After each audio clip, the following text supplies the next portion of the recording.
Pogba एक ऐसा नाम जो फुटबॉल में रोमांच और विवाद दोनों पैदा करता है। एक समय मैनचेस्टर यूनाइटेड के भविष्य के रूप में देखे जाने वाले पॉल पोग्बा का सफ़र बिल्कुल ही आसान नहीं रहा। मैदान पर शानदार प्रदर्शनों के बावजूद ये फ्रांसीसी मिडफील्डर लगातार कई हाई प्रोफाइल विवादों में शामिल रहा। सोशल मीडिया पर अपनी बदनाम हरकतों से लेकर मैनेजर जोसे मौरिन्हो के साथ अपने तनावपूर्ण संबंधों तक यूनाइटेड में पोग्बा का कार्यकाल उथल पुथल से भरा रहा। लेकिन इन सब के बावजूद उनकी निर्विवाद प्रतिभा से इनकार नहीं किया जा सकता था। एक ऐसी प्रतिभा जिसने 2018 में फ्रांस को विश्व कप जीतने में मदद की, लेकिन 2022 की गर्मियों में चौंकाने वाली घोषणा हुई। मैनचेस्टर यूनाइटेड ने अपने सबसे प्रतिभाशाली खिलाड़ियों में से एक को जाने पर सहमति जताई। फुटबॉल जगत हैरान रह गया, यह सोचकर कि इस होनहार स्टार के लिए चीज़ें कैसे गलत हो गई। इस वीडियो में हम पॉल पोग्बा की जटिल कहानी में गहराई से उतरेंगे। यूनाइटेड में उनके शुरुआती दिनों से लेकर क्लब से उनके जाने तक के सफ़र का हम उन कारणों के ऊपर भी बात करेंगे जिन कारणों की वजह से उन्हें अंततः टीम से भी बाहर होना पड़ा। विश्व कप की शानदार ऊंचाइयों से लेकर क्लब करियर की उतार चढ़ाव तक, पॉल पोग्बा की कहानी प्रतिभा, विवाद और अधूरे सपने की कहानी है। फ्रांसीसी सेंटर मिडफील्डर पॉल पोग्बा जब किशोर थे तब विश्व फुटबॉल में सबसे उच्च श्रेणी के खिलाड़ियों में से एक थे। पोग्बा में मैनचेस्टर यूनाइटेड का स्टार बनने के लिए सभी गुण मौजूद था। वो मजबूत, कुशल और गोल करने की क्षमता रखता था, लेकिन शानदार परफॉर्मेंस के बावजूद पोग्बा को मैनचेस्टर यूनाइटेड के ए टीम में खुद को स्थापित करने के लिए संघर्ष करना पड़ा। अपने कम उम्र के कारण उन्हें अक्सर पॉल स्कोल्स, जेसन पार्क और माइकल कैरिक जैसे खिलाड़ियों के साथ बेंच पर बिठाया जाता था। ये खिलाड़ी अपने आप में अद्भुत थे और अब समझ में आता है कि पॉल पोग्बा को मैदान पर अधिक खेलने का समय क्यों नहीं मिल पा रहा था। उस समय पॉल पोग्बा की उम्र बस 18 साल की थी, लेकिन अजीब बात यह है कि पहली बार जब उन्होंने यूनाइटेड छोड़ा तो बस यही कारण नहीं था। पोग्बा ने सर एलेक्स फर्गसन से भी अपना सारा भरोसा खो दिया और यही वो निर्णायक कारण था जिसके कारण उन्होंने मैनचेस्टर यूनाइटेड को छोड़ दिया और अगले वर्ष जुवेंटस में शामिल हो गए। पॉल पोग्बा की नज़र में मैनचेस्टर यूनाइटेड ने उन्हें छोड़ा है, न कि इसके विपरीत। 2012 में पोग्बा मैनचेस्टर यूनाइटेड से जुवेंटस में मुफ्त ट्रांसफ़र पर चले गए। इस कदम से कई लोग हैरान थे। हालांकि जुवेंटस में प्रभाव डालने के लिए पॉल पोग्बा को ज़्यादा समय नहीं लगा। क्लब के साथ अपने पहले सीज़न में उन्होंने सभी प्रतियोगिताओं में 37 गेम्स खेले और 5 गोल किए। उन्होंने जल्दी ही जुवेंटस के मिडफील्ड में खुद को एक प्रमुख खिलाड़ी के रूप में स्थापित कर लिया। अपने तकनीकी कौशल, एथलेटिसिज्म और कार्यदर से प्रशंसकों और साथियों को प्रभावित किया। जुवेंटस में अपने 4 सीज़न के दौरान पोग्बा ने यूरोप के सबसे गतिशील मिडफील्डर्स में से एक के रूप में खुद को स्थापित किया। उन्होंने क्लब के लिए कुल 178 गेम्स खेले, जिसमें 34 गोल्स किए और 40 असिस्ट दिए। जुवेंटस पर पोग्बा का प्रभाव उनके सांख्यिकीय योगदान से कहीं अधिक था। जल्दी ही मैदान पर एक लीडर बन गया था और अपने ऊर्जावान प्रदर्शनों से उदाहरण पेश करता था। पॉल पोग्बा दुनिया के कुछ बेहतरीन मिडफील्डर्स के साथ खेलने के लिए भाग्यशाली थे। आर्टुरो विडाल और आंद्रे पिर्लो जैसे खिलाड़ियों ने पोग्बा के विकास में बहुत बड़ा योगदान दिया। उनके साथ खेलने के वजह से उन्हें बहुत कुछ सीखने को मिला। विडाल खास तौर पे एक बेहतरीन खिलाड़ी थे जिन्हें पोग्बा ने देखा और उनसे सीखा। चिले का ये खिलाड़ी मैदान पर अथक परिश्रम करने वाला खिलाड़ी था, जिसमें अविश्वसनीय इंजन और गोल करने की क्षमता थी। पोग्बा ने विडाल की कार्यशैली और मिडफील्ड से खेल को नियंत्रित करने की क्षमता से सीखा और दोनों ने जुवेंटस के मिडफील्ड में एक शानदार साझेदारी बनाई।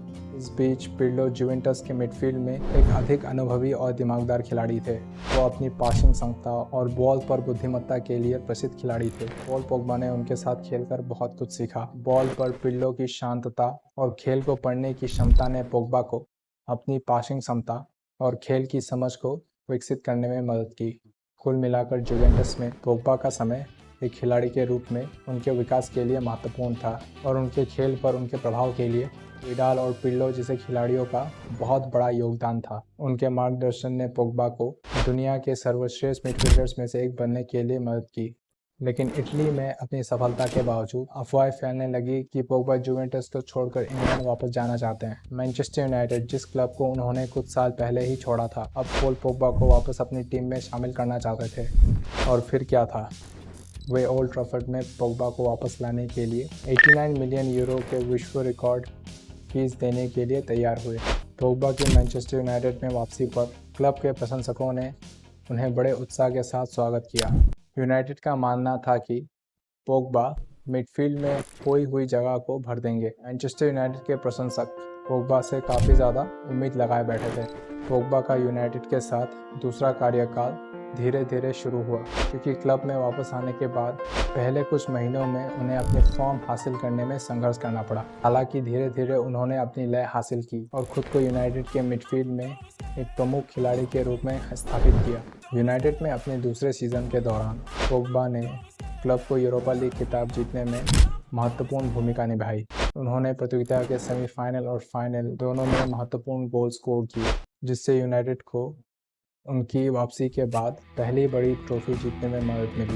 लेकिन पोग्बा के लिए क्लब में खुशी ज़्यादा देर नहीं टिकी। स्काई स्पोर्ट्स के कैमरे ने पोग्बा और मोरिनियो को नाखुश शब्दों में बात करते हुए कैप्चर किया, जिसमें मीडिया अधिकारी जोश एलन भी शामिल थे। और इसके कुछ समय बाद पोग्बा को उप कप्तानी से हटाने का क्लब ने निर्णय लिया। पोग्बा अक्सर अपने सोशल मीडिया पोस्ट और अपनी शानदार जीवन शैली के लिए सुर्खियों में रहते थे।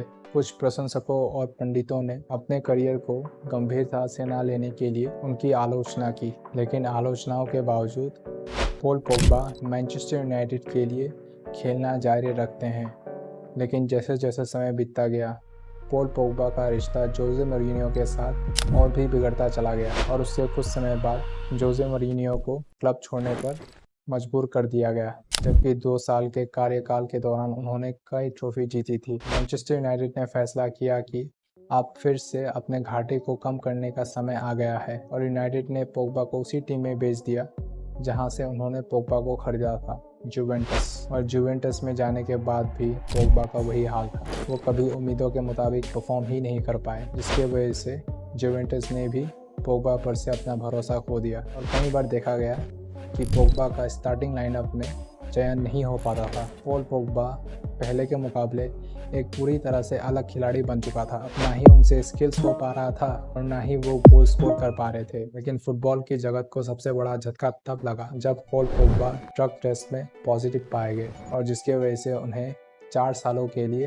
प्रोफेशनल फुटबॉल से बैन कर दिया गया। पॉल पोग्बा ने बताया यह समय उनके लिए बहुत ही ज़्यादा मुश्किलों से भरा था। एक इंटरव्यू में उन्होंने अपने भावनात्मक पतन का खुलासा किया। इन 4 सालों में पोग्बा को एहसास हुआ कि जीवन क्या है, क्योंकि ये एक ऐसा क्षण था जिसने न केवल उनके फुटबॉल करियर को ख़त्म कर दिया, बल्कि पर्दे के पीछे उनकी दुनिया को भी तहस तहस कर दिया। एक निजी साक्षात्कार में पोग्बा ने बताया कि समय में विश्व आइकॉन के रूप में पहचाने जाने वाले पॉल पोग्बा ने रातों रात प्रसिद्धि को गायब होते देखा। उन्होंने कहा कि अब दोस्तों से कॉल आना बंद हो गया था, कार्यक्रमों के लिए आमंत्रण मिलना बंद हो गया था, सुर्खियां गायब हो गई और साथ ही वे लोग भी चले गए जिन्हें पोग्बा अपना मानने लगे थे। उन्होंने कहा सबसे ज़्यादा दुख इस बात का हुआ कि कितने लोग सिर्फ प्रचार के लिए उनके आसपास थे। विश्वासघात सिर्फ निजी रिश्तों तक सीमित नहीं रहा। पोग्बा ने बताया कि कैसे जुवेंटस, जिस क्लब को कभी वो अपना घर मानते थे, उन्होंने भी उनसे मुंह मोड़ लिया था जब उन्होंने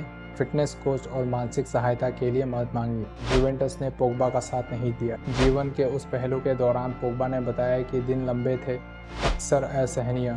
उनके मन में खेल को पूरी तरह से छोड़ने का विचार भी आया था, लेकिन उनके बच्चों के मौजूदगी ने उन्हें हर दिन उत्साहित रहने के लिए मदद की। और अब अपनी अपील जीतने और प्रतिबंध को कम करने के बाद अब पॉल पोग्बा ने एएस मोनाको के साथ 2 साल का कॉन्ट्रैक्ट साइन किया। कॉन्ट्रैक्ट साइन करने के दौरान उनकी आंखें भर आई, क्योंकि ये क्षण फुटबॉल में वापसी से कहीं अधिक था। यह मुक्ति का प्रतीक था। पोग्बा की इस यात्रा में नाजुकता, वफादारी, दुर्लभता और दुनिया के मुंह मोड़ लेने के बाद वापस आ सकने की ताकत का अंजाम है। आखिरकार एक लंबे अरसे के बाद उन्हें फिर से प्रोफेशनल फुटबॉल खेलने का मौका दिया जा रहा है। सितंबर 2023 के बाद यह पहली बार होगा कि पॉल पोग्बा प्रोफेशनल फुटबॉल खेलेगा। देखने में दिलचस्पी होगी कि ये खिलाड़ी आखिर कैसे खेलता है। इसमें कोई संदेह नहीं कि जब वो अपने चरम पर था तब वो दुनिया का सर्वश्रेष्ठ मिडफील्डर्स में से एक था। सवाल ये है कि क्या पोग्बा में अभी भी वो क्षमता है।